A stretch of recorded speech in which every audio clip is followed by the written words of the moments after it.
Pablo পেট্রি সমুদ্রের নিচে হারিয়ে যাওয়া এক রহস্যময় শহর। এটি 1967 সালের কথা। গ্রিসের উপকূল থেকে মাত্র কয়েক কিলোমিটার দূরে সমুদ্রের নিচে এমন কিছু পাওয়া গেল যা পরবর্তী সময়ে প্রত্নতাত্ত্বিকদের জন্য খুবই বিস্ময়কর এবং গুরুত্বপূর্ণ হতে যাচ্ছিল। 1967 সালে নিকোলাস ফ্লেমিং নামে একজন সামুদ্রিক প্রত্নতাত্ত্বিক গ্রিসের উপকূলে ইলাফনিসোস নামে একটি দ্বীপে গিয়েছিলেন। প্রতিবার নিকোলাস এই দ্বীপের আশেপাশে সমুদ্রের নিচে নতুন কিছু খোঁজার জন্য যেতেন, কিন্তু দুর্ভাগ্যবশত প্রতিবার তাকে খালি হাতে ফিরতে হতো। তবে হঠাৎ সমুদ্রের গর্ভে হারিয়ে যাওয়া এক শহরের সন্ধান পান নিকোলাস, যা তার জীবন পরিবর্তন করে দেয়। আজকের এই আলোচনায় আপনারা দেখতে চলেছেন সমুদ্রের নিচে ডুবে যাওয়া এমন একটি শহর যা সত্যিই বিশাল।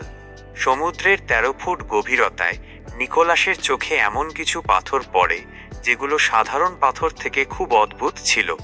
এই পাথরগুলোর আকৃতি একটি নিয়মিত প্যাটার্নে তৈরি করা হয়েছিল, অর্থাৎ এগুলোকে কোনোভাবেই প্রাকৃতিক মনে হচ্ছিল না।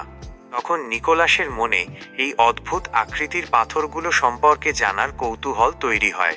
এ কারণে তিনি সমুদ্রের আরও গভীরে যাওয়ার সিদ্ধান্ত নেন। সেখানে গিয়ে তিনি বুঝতে পারলেন যে এই অদ্ভুত আকৃতির পাথরগুলো আসলে বিল্ডিং ফাউন্ডেশন বা ভবনের ভিত্তি ছাড়া আর কিছুই নয়, আর সেটি হাজার হাজার মিটার এলাকা জুড়ে বিস্তৃত ছিল। প্রথমে নিকোলাস বুঝতে পারেননি সমুদ্রের এত নিচে বিল্ডিং ফাউন্ডেশনের পাথরগুলো কেন আছে, কিন্তু পরে তিনি বুঝতে পারেন যে সমুদ্রের এই অংশে তিনি অসাধারণ কিছুর খোঁজ পেয়েছেন। তবে এর আসল বাস্তবতা জানাটা খুবই জরুরি ছিল। পরের বার নিকোলাস সম্পূর্ণ প্রস্তুতি নিয়ে একটি টিম সহ এই জায়গায় ফিরে গেলেন। নিকোলাসের সাথে আসা পুরো টিম অবাক হয়ে গেল যখন তারা দেখল সেখানে মানুষের ব্যবহৃত নানা জিনিস ছড়িয়ে ছিটিয়ে রয়েছে। মাটির পাত্র থেকে শুরু করে নানা ধরনের হাতিয়ার, সব কিছুই সেখানে ছিল। শুধু নয়, পাথরের তৈরি ভবনের ভিত্তি এবং হাঁটার কাঁচা রাস্তাও দৃশ্যমান ছিল। অর্থাৎ এটি কোনো সাধারণ বসতি নয়, বরং একটি পরিকল্পিত শহর ছিল। এতে কোনো সন্দেহ নেই যে নিকোলাস এমন একটি শহর খুঁজে পেয়েছিলেন যা বহু শতাব্দী আগে ধ্বংস হয়ে গিয়েছিল এবং আজ পর্যন্ত গোটা বিশ্বের আড়ালে ছিল। এই পানির নিচের শহরটির নামকরণ করা হয় পাবলো পেট্রি। 1967 সালের পর সমস্ত প্রত্নতাত্ত্বিক ও গবেষকদের রাতের ঘুম হারাম হয়ে গিয়েছিল। এই পুরো শহরটি কতটা বিস্তৃত ছিল, এখানে কারা বাস করত, কোন যুগের মানুষ এখানে বসবাস করত, এবং কেন এই প্রত্যন্ত অঞ্চলে এত পরিকল্পনা করে একটি শহর গড়ে তোলা হয়েছিল, এসব প্রশ্ন বড় হয়ে দেখা দেয়। সবচেয়ে গুরুত্বপূর্ণ বিষয় হলো, এটি কি তবে সেই আটলান্টিস যার কথা প্লেটো লিখেছিলেন? বলা হয় 11,000 বছর আগে আটলান্টিস এক ভয়াবহ বিপর্যয়ের শিকার হয়েছিল। বহু বছর পর প্রযুক্তির উন্নতির সাথে সাথে পাবলো পেট্রি নিয়ে আবারও গবেষণা শুরু হয়। নটিংহাম বিশ্ববিদ্যালয়ের ডক্টর জন হেন্ডারসন আধুনিক প্রযুক্তির সাহায্যে এই পানির নিচের শহরটি নিয়ে কাজ শুরু করেন। গবেষণার সময় তারা পাথর সহ এখানকার বাসিন্দাদের ব্যবহৃত কিছু আকর্ষণীয় জিনিস খুঁজে পান। এখানে অনেক ছোট বড় ঘরের পাশাপাশি বড় দালানও ছিল।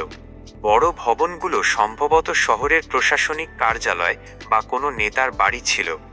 মজার ব্যাপার হলো, এখানকার সব ভবন একটি সঠিক প্যাটার্নে নির্মিত ছিল, যেমনটা আজকের আধুনিক শহরগুলোতে দেখা যায়। এই রহস্যময় শহরটি এমন এক সভ্যতার হাত ধরে তৈরি হয়েছিল যেখানে অনেক নিয়ম শৃঙ্খলা ছিল। এই শহরের ভিত্তি প্রায় 20 একর জায়গা জুড়ে বিস্তৃত ছিল এবং এখানে প্রায় 5,000 মানুষ বসবাস করত বলে অনুমান করা হয়। গবেষকরা মাটির পাত্রের কার্বন ডেটিং থেকে জানতে পেরেছেন যে সেগুলো আজ থেকে প্রায় 5,000 থেকে 5,500 বছর পুরনো।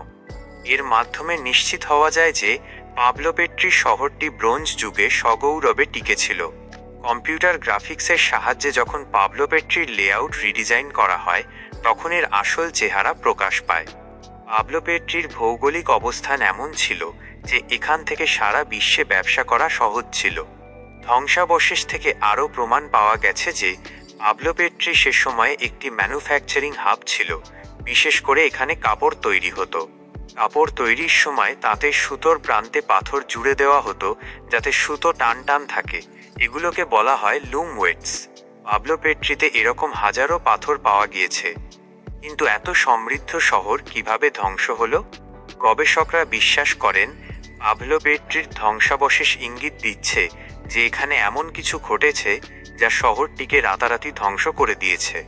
যদি পানির স্তর ধীরে ধীরে বাড়ত, তবে মানুষ তাদের নিত্য ব্যবহার্য জিনিসপত্র নিয়ে অন্যত্র চলে যাওয়ার সুযোগ পেত, কিন্তু সেখানে মানুষের প্রতিদিনের ব্যবহারের সামগ্রী ছড়িয়ে ছিটিয়ে পড়েছিল। এর অর্থ হলো বাসিন্দারা পালিয়ে যাওয়ার সুযোগ পায়নি। সম্ভবত এটি একটি ভয়াবহ ভূমিকম্প এবং সুনামির শিকার হয়েছিল, যা পুরো শহরকে সমুদ্রের নিচে তলিয়ে দেয়। এখনও একটি প্রশ্ন থেকে যায়, পাবলো পেট্রি কি সেই হারানো আটলান্টিস? যদিও প্লেটোর বর্ণিত আটলান্টিসের সময়ের সাথে এর কিছুটা পার্থক্য আছে, তবুও এটি প্রাচীন পৃথিবীর এক বিস্ময়কর নিদর্শন।